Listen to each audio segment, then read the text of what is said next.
Mesdames et messieurs, bonjour et bienvenue pour cette nouvelle édition d'Autour du monde, version Moyen-Orient, qu'on commence avec une mauvaise nouvelle qu'on a reçue hier, le décès d'une analyste politique et experte en économie, Dr Passant Fahmy, qui nous a quittés hier. Nous tenons à marquer sa mort en parlant de ses grandes contributions au cours des émissions de la Nile TV internationale, que ce soit en langue anglaise ou en langue française. Et nous présentons nos sincères condoléances à sa famille, la famille de Dr Passant Fahmy.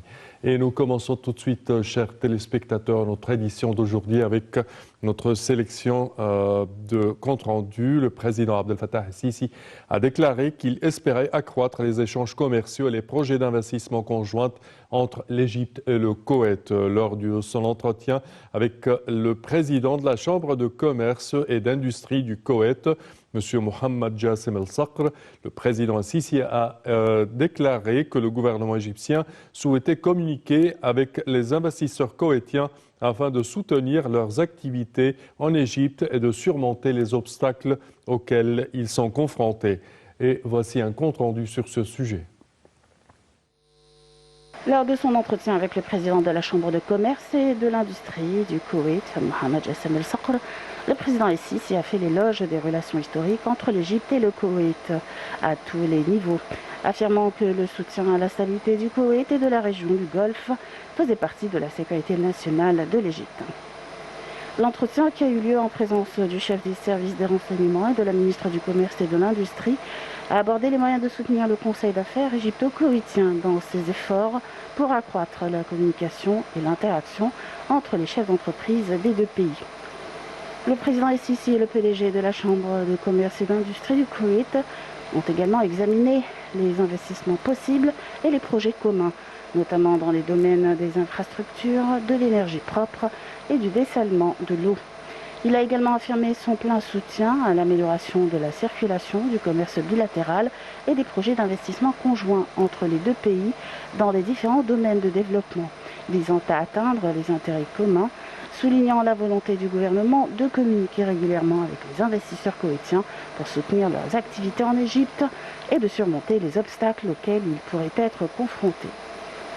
M. Mohamed Jassim El-Sakr a pour sa part transmis au président el-Sisi les salutations de l'émir Nawaf El-Sabah et le prince héritier Mash'al El-Sabah, indiquant la force et la confidentialité des relations entre les deux pays frères, en appréciant le rôle central de l'Égypte dans la région en tant que pilier de sécurité et de stabilité dans le monde arabe, ainsi que la renaissance du développement global vécu par l'Égypte sous la direction du président el-Sisi au cours des dernières années, depuis la réforme économique, la mise en place d'un climat attractif pour l'investissement et le renforcement de l'environnement des affaires. Il a également examiné les grands projets mis en œuvre à l'échelle républicaine et les opportunités d'investissement diverses et prometteuses qu'ils offrent dans tous les secteurs, donnant un saut qualitatif dans tous les aspects de la vie en Égypte, ce qui se reflète dans la volonté des hommes d'affaires koweïtiens d'augmenter leurs investissements en Égypte à la lumière du développement important et sérieux qu'ils y constatent dans le climat d'investissement. Et pour plus d'explications sur ce sujet, mesdames et messieurs, nous avons le plaisir d'accueillir au bout du fil Dr Raouf Ghafar, qui est analyste politique et expert en économie. Bonjour, Dr Raouf. Bonjour. Alors, comment voyez-vous l'entretien du président de la République avec le président de la Chambre du commerce et de l'industrie koweïtienne et la longue coopération entre l'Égypte et le Koweït en ces domaines? Le Koweït, je ne parle pas de relations politiques parce que ça a été toujours excellent. Mais on parle du point de vue économique. Je pense que le Koweït est un des plus grands investisseurs en Égypte. Oui.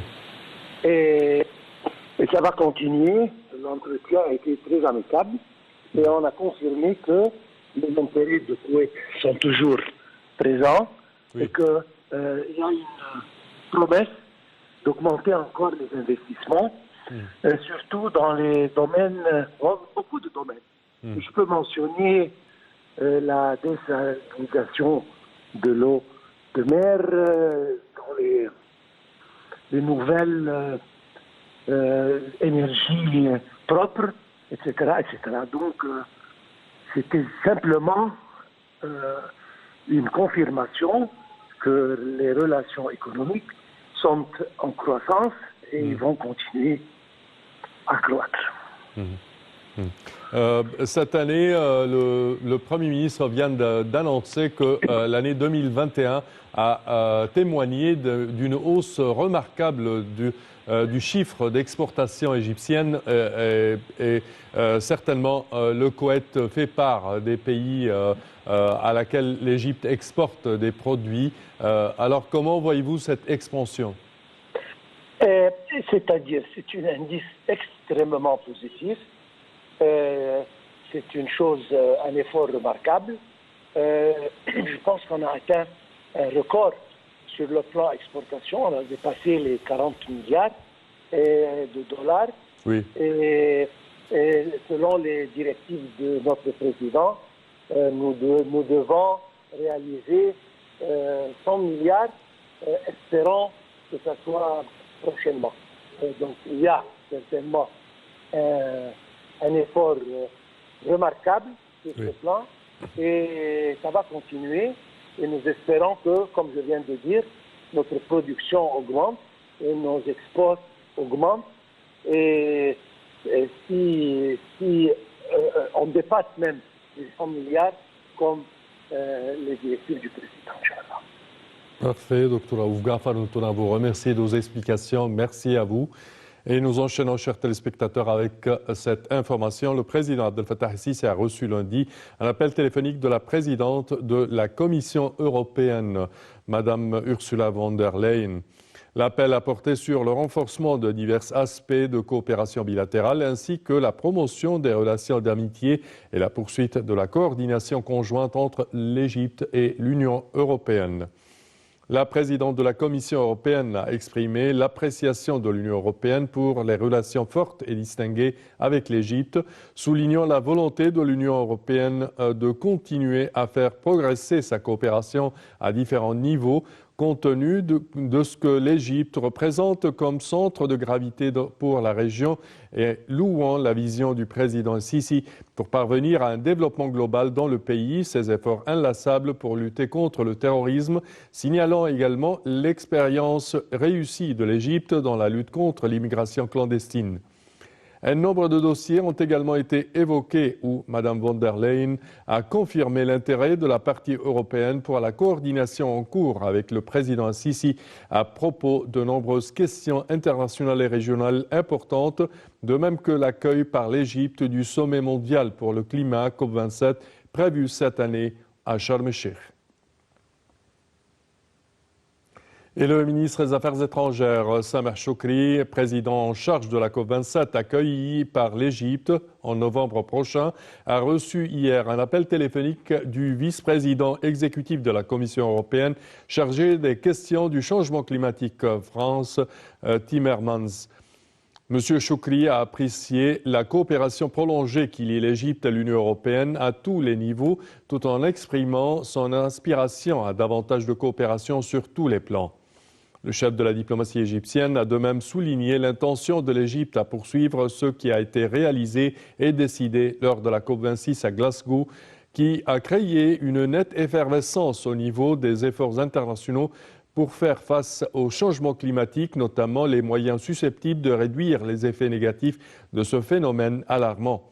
Le chef de la diplomatie égyptienne a ajouté que l'Égypte adopte un agenda ambitionné pour la prochaine conférence qui portera notamment sur la hausse de contributions nationales des États pour réduire les émanations et financer l'adaptation des effets aux effets néfastes du changement climatique.